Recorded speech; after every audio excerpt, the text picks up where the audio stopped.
Okay, so Kyle, I know you mentioned earlier your upbringing in athletics and fitness. I just want you to elaborate a little bit more on that. What was it like for you? So father was he was an ex-Marine wrestler.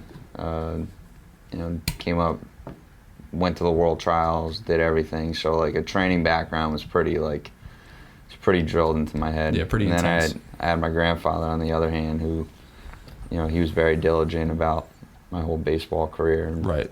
literally, like, I'd say from the time I was able to pick up a ball, I was always having to catch with him or my father, like in the backyard all the time. And I eventually got to such a point where, this training got so intense, and like wrestling practices were really taking on a lot, like just sports in general. Yeah. And I'm hammering, and it's like, all right, well, got to put on a little size if I want to like do some damage here. Definitely. And started a whole, morning training crew. Our whole wrestling team was doing this. It was summer workouts, 3 days a week, 5 a.m.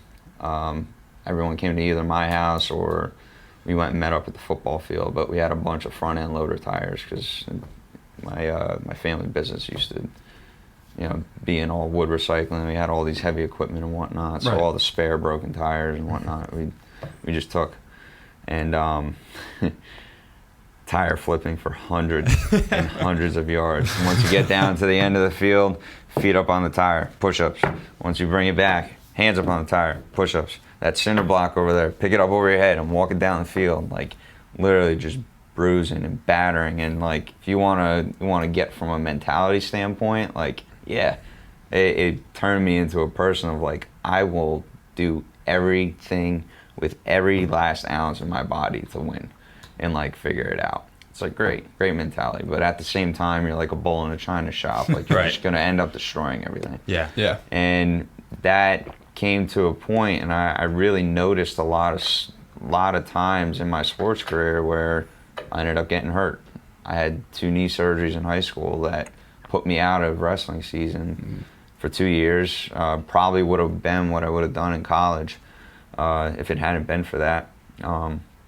Ended up, taking all my physical therapy and training and everything into getting ready for baseball season. Right, and that's right. what it took to there. So keep going, get into college, still continue the training, like morning training. I'm like, I just know I got to keep training while I'm in season. I'm going to be good. That's it. That's my mindset. And how hard I work is going to determine everything. And keeping that mentality all the way through, and again, gets to a certain point. Tendonitis starts showing up in my elbow.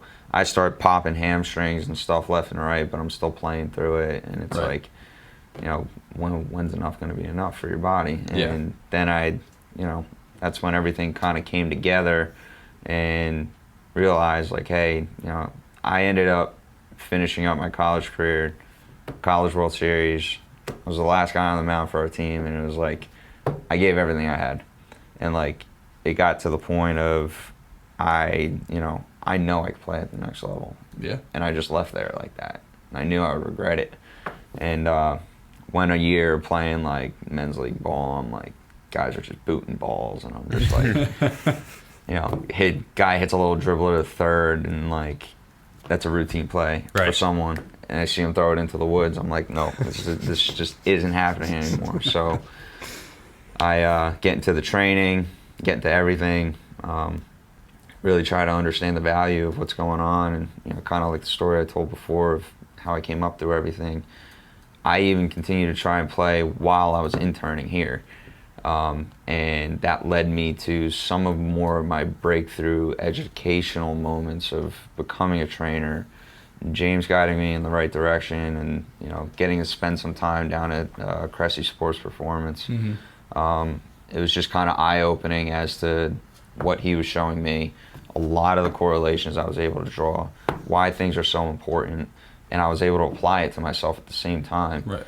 And like, it just went to prove, like, in my last year of playing, I never felt better at all. Even with all the prior injuries that I had, I've had bulges in my discs in my back, my knee surgeries, I've torn hamstrings. It's just like, too many lessons I've had to learn down the Right. road, and it's like I don't want that to happen to other kids or let them get into that scenario. So Absolutely.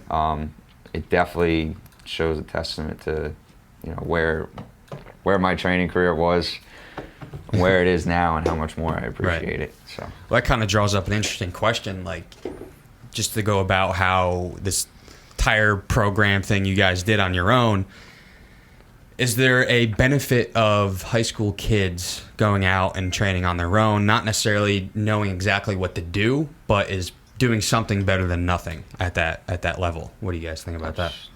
Yeah, I'd say so. Absolutely. Yeah, I think working hard always has its benefit, at least from a psychological standpoint. Right. You know, because I think if there's one thing that I know about Kyle, it's that he's willing to work as hard as humanly possible for anything. Right. And maybe that's something that's ingrained in him genetically, or something that he was able to muster up through really challenging training. Right. Whereas in comparison to those days, everything else is easy. Yeah. You know. The conversation that I remember us having was something along the lines of, and this is pretty rare because I think a lot of times athletes come in and they're like, I need to learn how to work out.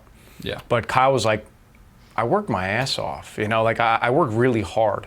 I want to see if there's something that I'm missing that has more of a direct transfer to me being a better pitcher.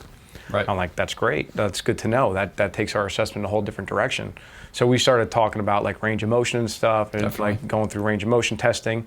And then we saw a lot of weaknesses at his end ranges of his shoulder complex. And we're like, Terrible. like he can get to all these crazy ranges of motion. And then like I would take a pinky to his hand and I'd be able to just kind of move him around, and like he'd start stressing out, sweating, shrugging, shaking. And then, based on that information, like I could tell like he was all in. He's like, okay, like this is odd. Like I've never done something like this before. Right. I've never felt things like this before, and maybe this is the missing link. He's like, because I've never felt like that maxing out squatting every day. Right. I never felt like that when I was flipping tires, deadlifting, bench pressing, doing pull-ups. So maybe there is something to this, to what this assessment has, and then what the intervention strategy is to maybe help or assist and improve some of these things that are maybe some of my issues. Right. You know. going from topping 90 a couple times in college to taking a year playing some men's league ball and then really ramping up my training the right way and taking that into pro ball. I was topping 93 and like consistent around 90, and I'm like, Yeah. it just it shows itself. I'm Right. like, how else was I able to, get to this point if I didn't take a step back and understand that there's more to it? Right. Right. I mean, you see so many raw talent guys come up, through high school or even before that, Yeah. middle school. Like, they have serious potential, but if they don't get the proper programs, they're never going to excel. So that's one thing that I think all of us can relate to.